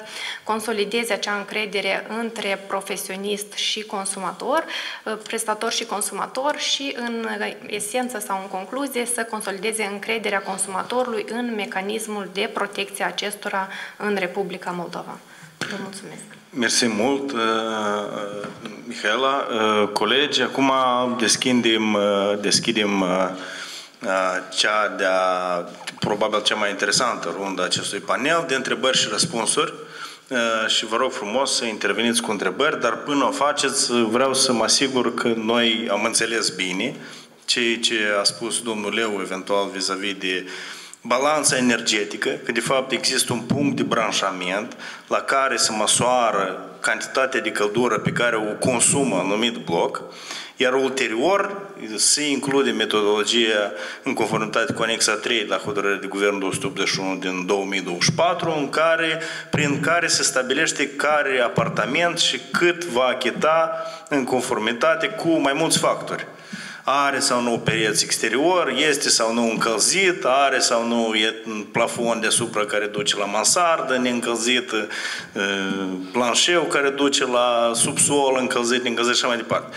Și acum, dumneavoastră ați mai spus că la această balanță e în considerat și aportul individual a imobilului la acea balanță energetică. Adică dacă omul nu e acasă și nu consumă energie electrică pentru a se încălzi sau gaz pentru a se încălzi, înseamnă că el nu contribuie la acea balanță energetică și asta înseamnă că el va primi mai mult în factură, pentru că furnizorul, iată, examinează și acest aspect.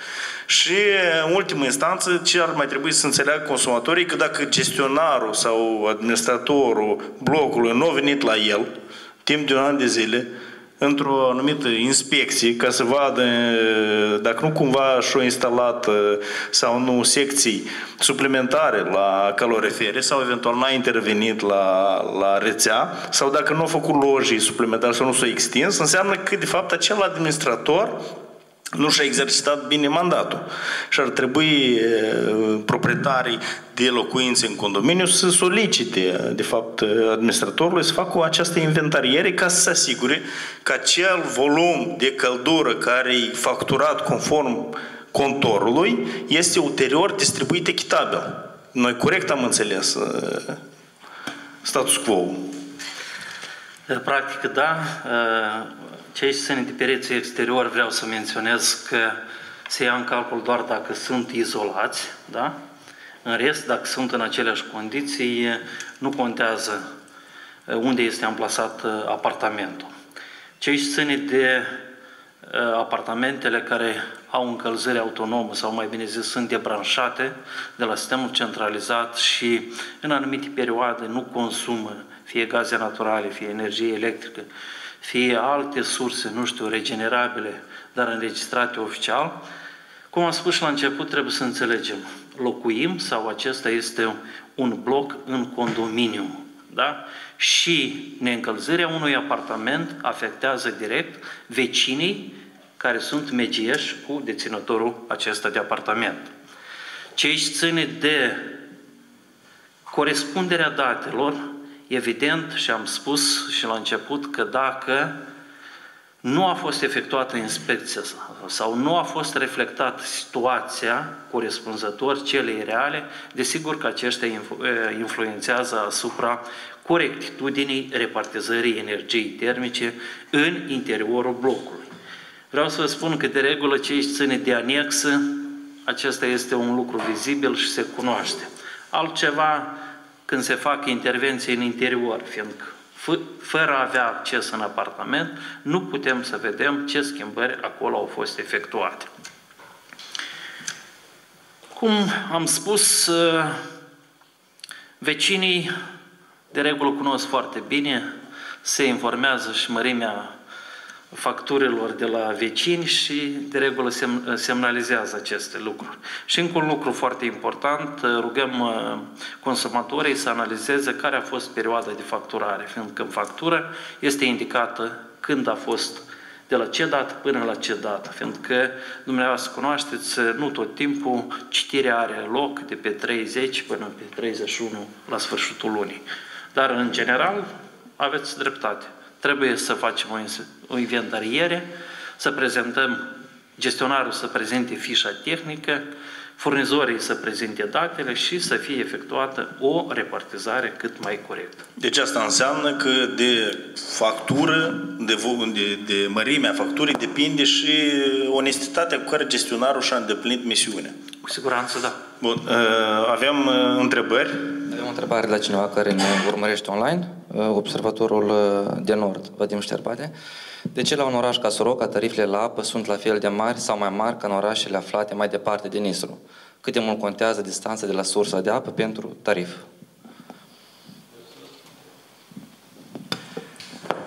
Deci, cum și-a fost enunțat și la începutul discuției de domnul director, deci agenția, deci atunci când aprobă unele tarife, deci se bazează pe careva calcule. Deci fiecare operator, deci că deseori avem și întrebarea că de ce în Chișinău tariful la apă e 8 lei sau și ceva, dar la Soroca e 30 și ceva sau în alt, sau avem și 40 de exemplu. Deci fiecare operator deci are o anumită activitate pe un anumit teritoriu, deci pe o anumită localitate, deci care sunt fiecare localitate are particularitățile sale, depinde și de sursa de apă și de specificul rețelelor, starea rețelelor. De ce? Deci atunci, deci la aprobarea tarifelor, deci există agenția, este o metodologie unică. Metodologia e pentru toți operatorii aceeași. Regulile sunt aceleași. Doar că deci activitatea operatorilor este puțin diferită, deci sunt factori diferiți. Cum am spus, rețelele, sursa de captare, de unde se ia apa, deci câți consumatori sunt, deci sunt un șir de factori care influențează. Deci, atunci când se stabilesc tarifele, și după cum a spus și domnul director, deci principiul care se ghidează agenția este eficiență maximă, deci la costuri minime. Deci nu se ia un calcul, deci dacă cheltuielile sunt excesive, de exemplu administrative, sau aceleași pierderi, deci ele sunt normate. Deci niște pierderi exagerate care sunt supranormative, deci ele nu se vor lua în calcul și nu vor fi incluse în tarif. De ce, încă o dată menționez că deci, tarifele deci, sunt corecte, sunt obiective și bazate pe calcule. Și mai mult ca atât, deci, orice, înainte de adoptarea sau aprobarea tarifelor, deci toate calculele deci, sunt publicate pe site. Deci operatorul le prezintă agenții, agenția le afișează pe site. Și orice persoană interesată, orice expert, deci poate să verifice aceste date, poate solicite informații adiționale dacă ceva nu este clar și să combată aceste calcule. Dar din practica care o avem, deci nu au fost practic niciodată combătute aceste calcule sau... Asta pot spun, doar să explic, deci există calcule și particularități la fiecare agent economic. Da, domnule, probabil se revolt faptul că Soroca se află malul Nistru, dar oricum are tarife mari. Da, dar să nu uităm, deci la Soroca Soroca are și un relief specific și cheltuielile de pompare, de energie, acolo o să fie o lecțică altfel comparativ cu o localitate, de exemplu, care are cu totul alt relief sau numărul de consumatori. Deci sunt factori care sunt individuali pentru fiecare operator. Alte întrebări, vă rugăm? Eram curioasă de la Mihaela să întreb... Puteți să introduceți microfonul? Salut! Cine poate apela la centru de consultanță? Cine sunt consumatorii și cu care probleme? Dacă ne poți puncta anumite probleme potențiale cu care ei se pot adresa și dacă se pot adresa cu probleme identificate din mediul privat sau din mediul public. Adică instituții publice sau și companii private. Deci domeniul de protecție a consumatorului ține de domeniul privat serviciile, bunurile comercializate către consumatori. Nu avem o limitare, deci așa cum am mai zis, deși mandatul nostru inițial a fost pe domeniul litigiilor transfrontaliere, deci nu lăsăm neacoperite și litigiile locale și încercăm să intervenim.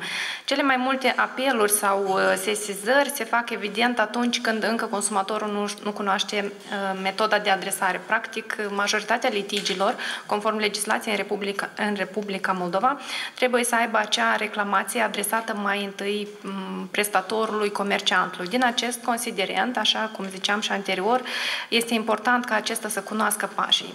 Respectiv, noi îi ghidăm pentru început să se adreseze către prestator sau comerciant. În cazul în care au nevoie de suport în redactarea acestei reclamații, noi îi ghidăm să o redacteze. Dacă nu se reușește aceasta sau nu primește un răspuns în termenul prevăzut de legislație sau prestatorul, comerciantul refuză să-i satisfacă reclamația, atunci încercăm noi să intervenim în relația, în comunicarea cu prestatorul, comerciantul. Dacă nici în acest mod nu se reușește această soluționare pe cale amiabilă, atunci adresăm cazul către autoritățile cu funcții de protecție a consumatorului. Așa cum ziceam, asistența noastră este absolut gratuită la toate etapele, indiferent de tipul de asistență. Fie ajutăm să redacteze, fie pur și simplu îi informăm și nu avem o limitare în privința consumatorilor. Deci, din toate domeniile, un consumator poate să ne apeleze cu o problemă și în discuție ne mai întreabă cu privire la altceva, la alte probleme, produse, modalitate de încheiere. Deci, cele mai dese, oricum, da, cele mai dese reclamații adresate Centrului European al Consumatorului au fost cele care țin de zboruri, amânări, în principal anularea zborurilor, întrucât sunt niște litigi transfrontaliere și țin nemijlocit de activitatea Centrului European. Practic, peste 50% din adresări țin de acest aspect. Celelalte deja sunt de informare, de relațiile contractuale, rezoluțiune, contractul propriu-zis încheiat, contracte încheiate la distanță, contracte încheiate la distanță cu profesioniști din afara țării Republicii Moldova și deci consumatorii le vine mai greu fie să identifice inclusiv date de identificare a comerciantului după ce au încheiat contractul. Recent avem cu o companie de taxe din România, deși a emis bon fiscal pe el, este indicat o adresă eronată și nu este indicat un număr de telefon, respectiv consumatorul dorind să soluționeze personal pe calea amiabilă litigiu nu a putut și a apelat la noi, deci pot fi diferite. Dar marea majoritate, așa cum vă ziceam, îi direcționăm către această adresare prealabilă, depunerea reclamației, care este un pas important și primul, fie înainte să se adreseze la noi, fie înaintea intervenției autorităților cu funcții de protecție a consumatorului. Alte întrebări? Da? Doamna Solovioa? Eu am o întrebare către reprezentanții ANRE. Am auzit de la unii avocați că în caz de litigiu între un consumator și furnizor, cum ar fi apă canal, de exemplu, sau termoelectrica, nu prea are sens ca consumatorul să adreseze în instanță de judecată, pentru că instanțele, în cele mai multe cazuri, iau decizii în favoarea întreprinderilor de stat, cum ar fi. Adică, și vă rog să confirmați sau să infirmați acest lucru. Este real pentru consumatori să aibă câștig de cauză în instanță? Pot să răspund eu. Deci, înainte de a activa ANRE, deci am activat în calitate de avocat o perioadă de timp. Personal, în calitate de avocat, am avut procese împotriva Premier Energy și pot să vă spun că le-am câștigat. Adică am reprezentat o rudă de-a mea, deci un unchi, dar am câștigat până la urmă, deci toate cerințele au fost satisfăcute. Problema e de, spunem așa, nu, da, de calitatea reprezentării, dar și de, spunem așa, de insistența, pentru că concluziile care mi-am făcut eu atunci la moment, deci că furnizorul a ales tactica ca deci cu rezistență să satisfacă acele cerințe care le înaintează consumatorii. Pentru că probabil se gândește că dacă cu ușurință ar ceda, mai mulți consumatori ar apela și respectiv asta cumva deci ar genera niște costuri. Dar așa, adică se gândește cu la noi care e mentalitatea la oameni. Dă de mână și Dumnezeu cu dânsul și chestii de genul ăsta. Și asta e o chestie, o abordare psihologică, dar cred că nu este corect, pentru că dacă consumatorul deci are dreptate, evident că deci nu trebuie să cedeze. Pur și simplu recomandarea care și-am spus și anterior, deci este, deci în primul rând, în mod profesionist să abordeze problema. Adică dacă chiar nu cunoaște ceva, deci apelează pentru consultații la linia de informare, deci noi o să-l ghidăm. De multe ori, deci chiar îi spunem așa, cele mai importante aspecte, ce să noteze, ce să solicite și la ce să atragă atenție. Și cel puțin să fie un început de disput. Și dacă problema nu soluționează, deja să adreseze și atunci noi în cadrul examinării petiției cel puțin o să demarăm acele investigații care o să fie ca niște probe în eventual proces. Pentru că, cum am menționat, când e chestia de prejudiciu, dacă persoana are niște cerințe, de exemplu, cel mai simplu, un receptor, un televizor care nu este nou, de exemplu, ieșit din funcțiune, nu poate fi reparat. Consumatorul zice, păi, eu am dat 10.000 de lei pe televizorul ăsta, dar furnizorul îi spune, păi, îi dați 10.000 cu 10 ani în urmă. Acum el costă 500 de lei sau 1.000 de lei. Și dacă evident că ei nu pot ajunge la un numitor comun, evident că pe cale administrativă niciun organ nu poate să impună o soluție ca furnizorul să-i acorde acea despăgubire pe care dorește consumatorul. Și în asemenea litigi, evident că instanța de judecată se va expune prin hotărârea de judecată. Dar și, vă spun, depinde și de avocat și de cum au fost derulate în mare măsură acele investigații ca să stabilească, să fixeze probele și așa mai departe. Aici este foarte important dacă consumatorul s-a adresat privind constatarea unor, sau mai bine zis, lipsa unor indicatori de calitate. Dacă nu au fost efectuate anumite constatări, consumatorul a recepționat facturile și așa mai departe, deci evident și a primit această marfă, fie sub formă de energie termică sau apă potabilă și alte servicii, evident că în cazul dat, cred că fiecare trebuie să-și onoreze obligațiunile sale. Alte întrebări? Da, doamna. Bună ziua. Am și eu o întrebare. De exemplu, în blocurile de tip vechi, iluminarea tamburului, spațiul comun dintre apartamente nu este iluminată, da? Și unii locatari își trag curentul electric de la instalația comună a scării. Ulterior, toți știm că lumina consumată pe instalația comună a scării este repartizată în deservirea blocului în chitanță pentru toți.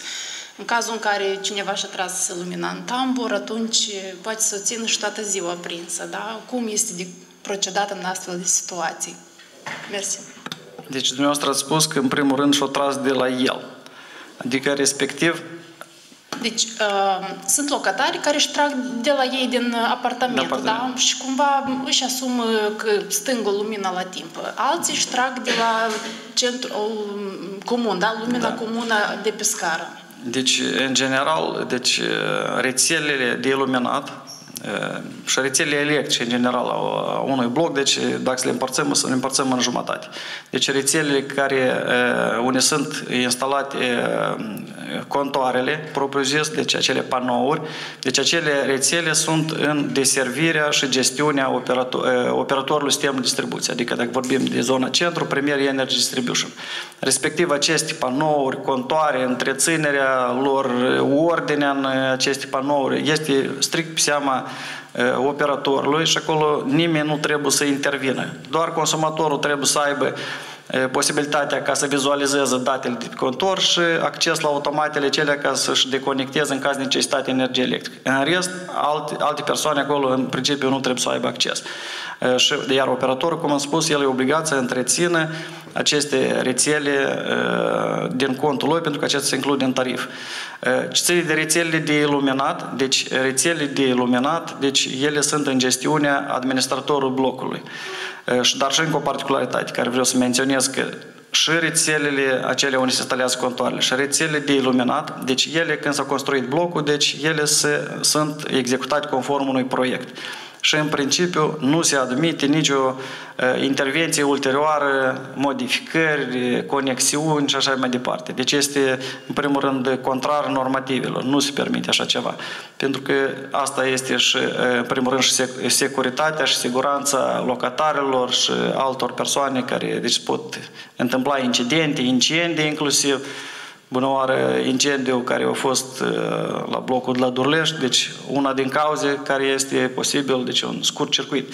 Deci orice intervenție de genul acesta se pare că e ceva minor, însă ele pot duce la niște consecințe destul de grave, cu niște prejudicii foarte mari. Deci o conexiune de aceasta realizată cumva neprofesionist sau contrar la niște norme elementare de siguranță, poate să genereze un incendiu care să aprindă toată rețeaua aceea electrică și de acolo să propage incendiu pe mai multe apartamente și așa mai departe. De ce? Explic de ce nu este permis asemenea lucruri. Însă, deci, în cazul în care deci, au fost instalate, spunem, chiar și spunem profesionist, asemenea becuri, evident că gestionarul, deci aici furnizorul, după cum am menționat, el absolut nu e responsabil de rețelele acestea de iluminate în interiorul blocului, deci aici deja e o chestie de administrare în interiorul condominiului. Adică dacă vorbim de o asociație de locatari, asociația de locatarii, prin intermediul administratorului, sunt cei care trebuie să se comporte deci, cu diligența necesară ca lucrurile să nu fie risipite în zadar energie electrică și să fie majorate facturile pentru iluminatul comun. Sau să nu fie conexiuni străine, pentru că noi, din practica noastră, adică vorbim de contravenție, deci este o contravenție prevăzută de articolul 164, cod contravențional, deci avem cazuri când suntem sesizați că anumiți locatari se conectează de la aceste rețele și consumă în interiorul apartamentului energie electrică, adică mai simplu vorbind fură energie electrică de la toți locatarii, de la asociație. Și în asemenea cazuri, deci pe lângă prejudiciul care îl cauzează, ei sunt pasibili și de răspundere contravențională. Deci este amendă contravențională. Însă problema este în constatarea, pentru că de regulă persoanele acestea deci nu se conectează așa ca să fie vizibil, deci fac cumva ascuns, însă, deci, iarăși mă întorc că administratorul blocului este cel care trebuie să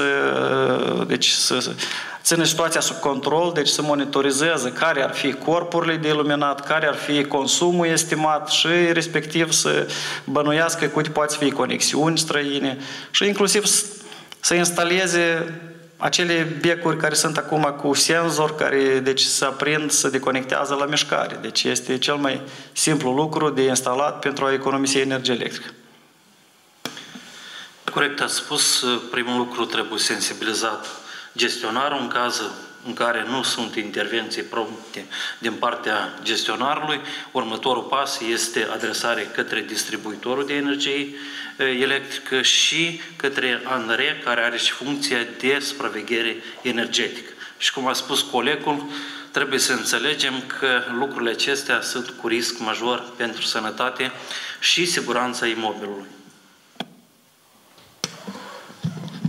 Dacă nu mai sunt alte întrebări, noi cred că putem face bilanțul acestui club de presă. Deci am înțeles cât de important este rolul administratorului asociației, gestionarului fondului locativ, nu doar sub aspectul siguranței, dar și sub aspectul facturii pe care o primim lunar pentru agentul termic și atunci este de datoria noastră ca și consumatori să solicităm gestionarului să actualizeze fișa tehnică a blocului pentru ca să fim facturați corect. Iar în cazul în care sunt probleme, ne putem adresa gestionarului și furnizorului pentru detalierea calculului în baza căruia am fost facturați. Mulțumim foarte mult gazdei acestui club de presă și deschiderii pe care a demonstrat-o ANRE și constatăm de fapt că din 2022 până acum, în 2022 am avut 400 de petiții pe care ANRE le-a examinat, acum avem în jur de 800 de petiții. Consumatorii per ansamblu au petiționat cu o pătrime mai mult în 25 autoritățile responsabile decât în 24. oamenii încep să-și cunoască drepturile și să facă uz de ele și îndemnăm pe această cale să continue activ să își revendice drepturile, să consulte materialele pe care le producem în cadrul campaniei de informare a consumatorilor și să fie și activ și proactiv în revendicarea drepturilor de care ne spun. Mulțumim foarte mult și sperăm într-o continuare a colaborării noastre pentru elucidarea subiectelor de interes pentru consumatori. Și noi vă mulțumim și rămânem în continuare deschiși.